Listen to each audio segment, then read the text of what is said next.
அனைவருக்கும் வணக்கம். பொருளியலில் 10ஆம் வகுப்பு பொருளியலில் 2வது பாடம் உலகமயமாதல் மற்றும் வர்த்தகம். அதோட புக் பேக் பார்க்கலாம்.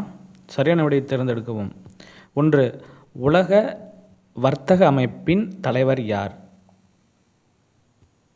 World trade organisation. அதோட தலைவர் யார் அப்படின்னா அமைச்சரவை, தலைமை இயக்குனர், துணை தலைமை இயக்குனர், இவற்றில் எதுவுமில்லை. இதோட ஆன்சர் என்ன அப்படின்னா ஆப்ஷன் ஆ, தலைமை இயக்குனர். 2. இந்தியாவில் காலனி ஆதிக்க வருகை எந்த வரிசையில் இருக்குது அப்படின்னா ஆப்ஷன் கொடுத்துருக்காங்க பாருங்க. போர்ச்சுகீசியர், டச்சு, ஆங்கிலேயர், டேனிஷ், பிரெஞ்சு. அடுத்த ஆப்ஷன் டச்சு, ஆங்கிலேயர், டேனிஷ், பிரெஞ்சு. போர்ச்சுகீசியர், டேனிஷ், டச்சு, பிரெஞ்சு, ஆங்கிலேயர். அடுத்தது டேனிஷ், போர்ச்சுகீசியர், பிரெஞ்சு, ஆங்கிலேயர், டச்சு. இதோட ஆன்சர் என்ன அப்படின்னா ஆப்ஷன் ஆ, போர்ச்சுகீசியர் ஃபஸ்ட்டு, 2 டச்சு, 3 ஆங்கிலேயர்கள், 4 டேனிஷ், அதுக்கப்புறம் ஃப்ரெஞ்சுக்காரர்கள். இதுதான் சரியான வரிசை. அதுக்கப்புறம் 3 பாருங்கள். காட் இன் முதல் சுற்று நடைபெற்ற இடம் எது அப்படின்னா first option Tokyo, Uruguay, Torquay, Geneva. இதோட ஆப்ஷன் என்ன அப்படின்னா ஜெனீவா. 4. இந்தியா எப்பொழுது தங்கள் திட்டத்தில் கையெழுத்திட்டது? ஆப்ஷன் ஆ 1984, ஆப்ஷன் ஆ 1976, ஆப்ஷன் இ 1950, ஆப்ஷன் இ 1994. இதோட ஆன்சர் என்ன அப்படின்னா ஆப்ஷன் இ 1994. 5வது கொஸ்டின். 1632 ஆங்கிலேயர்களுக்கு கோல்டன் ஃபயர்மான் என்ற விருதை வழங்கியவர் யார்? ஜஹாங்கீர், கோல்கொண்டா சுல்தான், அக்பர், அவுரங்கசீப். இதோட ஆன்சர் என்ன அப்படின்னா ஆப்ஷன் ஆ, கோல்கொண்டா சுல்தான். 6. வெளிநாட்டு முதலீட்டு கொள்கை அறிவித்த ஆண்டு எப்போ? இந்தியாவில் ஜூன் 1991, ஜூலை 1991, ஜூலை முதல் ஆகஸ்ட் 1991, ஆகஸ்ட் 91. இதோட ஆன்சர் என்ன அப்படின்னா ஆப்ஷன் இ, ஜூலை முதல் ஆகஸ்ட் 1991. கோடிட்ட இடங்களை நிரப்புக பாருங்கள். ஒரு நல்ல பொருளாதாரம் டேஷின் விரைவான வளர்ச்சிக்காக அறிமுகப்படுத்தப்படுகிறது. எதுக்காக? மூலதன சந்தை. 2. உலக வர்த்தக அமைப்பு ஒப்பந்தம் டேஷாம் ஆண்டு அமலுக்கு வந்தது? ஜனவரி 1, 1995. 3. டேஷ் ஆல் உலகமயமாக்கல் என்ற பதம் கண்டுபிடிக்கப்பட்டது? Theodore Levitt. பொறுத்துக்க பாருங்கள். இந்தியாவில் பன்னாட்டு நிறுவனம் எது அப்படின்னா இன்ஃபோசிஸ். இது ஒரு ஐடி கம்பெனி. 2. பன்னாட்டு நிறுவனம் எது அப்படின்னா எதுக்காக அப்படின்னா உற்பத்தி செலவை குறைத்தல். அதுக்கப்புறம் காட் ஒப்பந்தம் எந்த வருஷம் அப்படின்னா 1947. உலக வர்த்தக அமைப்பு எதுக்காக அப்படின்னா அயல்நாட்டு வாணிபத்தை செயல்படுத்துதல். அதுக்காக தான் உலக வர்த்தக அமைப்பு. 2 மார்க் பாருங்கள். 1. உலகமயமாக்கல் என்றால் என்ன? உலகமயமாக்கல் என்பது உலக பொருளாதாரத்துவ நாடுகளை ஒருங்கிணைப்பதாகும். உலக அளவில் இருக்கிற பொருளாதார நாடுகளை ஒருங்கிணைப்பதற்கு. அடுத்தது அடிப்படையில் உலகமயமாக்கல், சர்வதேசமயமாக்கல் மற்றும் தாராளமயமாக்கல் செயல்முறைகளை குறிக்கிறது. அதாவது ஷார்ட்டாக என்னென்னு சொல்லுவோம் அப்படின்னா LPG, லிபரலைசேஷன், ப்ரைவேட்டைசேஷன், குளோபலைசேஷன். இது எல்லாமே இந்த செயல்முறையை குறிக்கிறது என்ன அப்படின்னா உலகமயமாக்கல். உலகமயமாக்கலின் வகைகள் எழுதுக. தொன்மையான உலகமயமாக்கல், இடைப்பட்ட உலகமயமாக்கல், நவீன உலகமயமாக்கல். மொத்தம் 3 இருக்குது. சரியா? அடுத்தது பன்னாட்டு நிறுவனங்கள் பற்றி சிறு குறிப்பு எழுதுக. பன்னாட்டு நிறுவனம் என்பது நாட்டில் பண்டங்களையும் அல்லது பணிகளையும் உற்பத்தி செய்யும் அல்லது கட்டுப்படுத்தும் ஒரு பெரு நிறுவனமாகும். எடுத்துக்காட்டு டிவிஎஸ், பஜாஜ், பாரத ஸ்டேட் வங்கி. உங்களுக்கு தெரியும் டிவிஎஸ் கம்பெனி இருக்குது, அதுக்கப்புறம் பஜாஜ் இருசக்கர வாகனங்கள் இருக்குது, அதுக்கப்புறம் என்னது SBI பேங்க் செக்டார் இருக்குது. இதெல்லாமே என்ன அப்படின்னா பன்னாட்டு நிறுவனங்கள். 4. உலகமயமாக்கலை சார்ந்த சீர்திருத்தங்கள் ஏதேனும் 2 எழுதுக. 1. சில தொழிற்சாலைகளை தவிர தொழில் உரிமம் பெறுவதை நீக்கியது.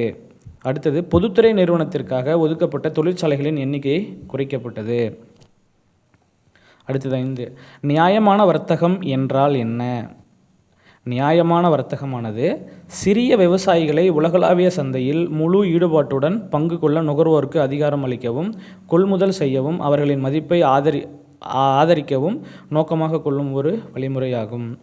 அது விவசாயிகள் மற்றும் தொழிலாளர்களுக்கு சரியான விலை, கண்ணியமிக்க பணிச்சூழலை அளித்தல் மற்றும் வர்த்தகம் தொடர்பான நியாயமான விதிமுறைகளை அளிப்பதாகும். 6. நியாயமான வர்த்தக நடைமுறைகளின் ஏதாவது இரு கோட்பாடுகளை எழுதுக. 1. வெளிப்படைத்தன்மை மற்றும் பொறுப்புணர்வு. 2. சுற்றுச்சூழலுக்கு மதிப்பளித்தல். இது ரெண்டுமே பிஸ்னஸில் மிக முக்கியமானது. அடுத்தது 7. உலகமயமாக்கலின் நேர்மறையான தாக்கங்கள் இரண்டினை எழுதுக. 1. உலகமயமாக்கல் ஒரு நாட்டின் மொத்த உள்நாட்டு உற்பத்தியை அதிகரிக்கும். அதே மாதிரி வாழ்க்கை தரம் அதிகரித்துள்ளது அல்லது அதிகரிக்கும். அடுத்தது 5 மார்க் பாருங்கள். பன்னாட்டு நிறுவனங்களின் நன்மைகள் மற்றும் தீமைகளை எழுதுக. பன்னாட்டு நன்மைகளின் தீமைகள் மற்றும் நன்மைகளை எழுதுக. பன்னாட்டு நிறுவனங்களின் நன்மைகள் பாருங்கள். ஃபஸ்ட்டு, பன்னாட்டு நிறுவனங்கள் குறைந்த விலையில் பொருட்களை தரமாகவும் மற்றும் பரிவர்த்தனை செலவு இல்லாமலும் உற்பத்தி செய்கிறது. பன்னாட்டு நிறுவனங்கள் விலைகளை குறைப்பதால் உலகளாவிய நுகர்வோரின் வாங்கும் சக்தி அதிகரிக்கிறது. பன்னாட்டு நிறுவனங்கள் வரி மாறுபாட்டை பயன்படுத்தி கொள்ள முடியும்.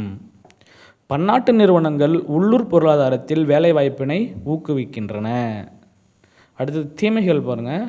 பன்னாட்டு நிறுவனங்கள் முற்றுரிமையை வளர்ப்பதற்கான ஒரு வழியாகும்.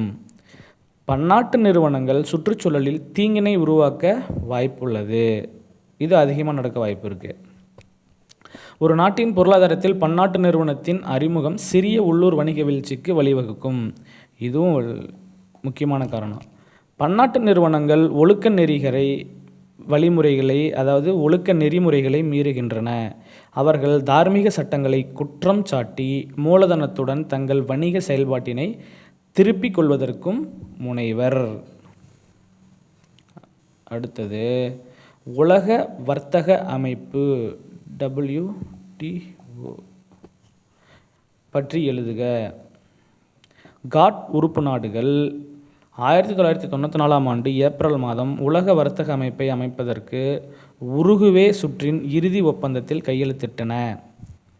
அடுத்தது இந்த ஒப்பந்தத்தை அமல்படுத்திட 104 உறுப்பினர்கள் கையெழுத்திட்டனர். உலக வர்த்தக அமைப்பு உடன்படிக்கை 1995 நடைமுறைக்கு வந்தது. இதன் தலைமையகம் எங்கே இருக்குது? ஜெனீவாவில் உள்ளது.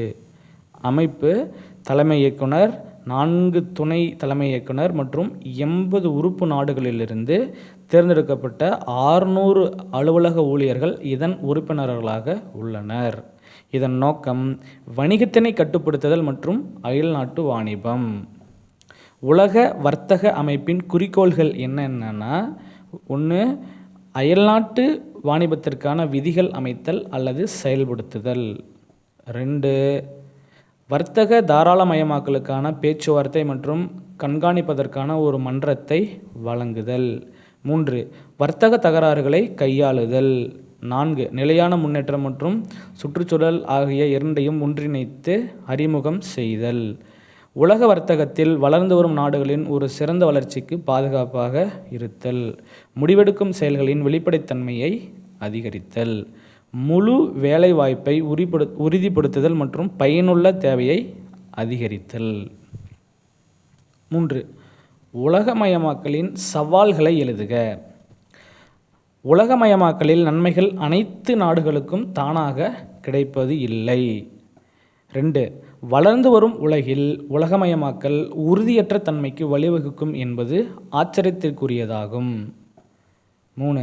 உலகமயமாக்கலினால் உலகளாவிய போட்டி அதிகரித்த தொழில்துறை உலகில் ஊதியங்கள், தொழிலாளர் உரிமைகள், வேலைவாய்ப்பு நடைமுறைகள் ஆகியவற்றை அடிமட்டத்திற்கு கொண்டு செல்ல இது வழிவகுக்கும். 4. இது உலகளாவிய சமத்துவமின்மைக்கு வழிவகுக்கிறது. 5.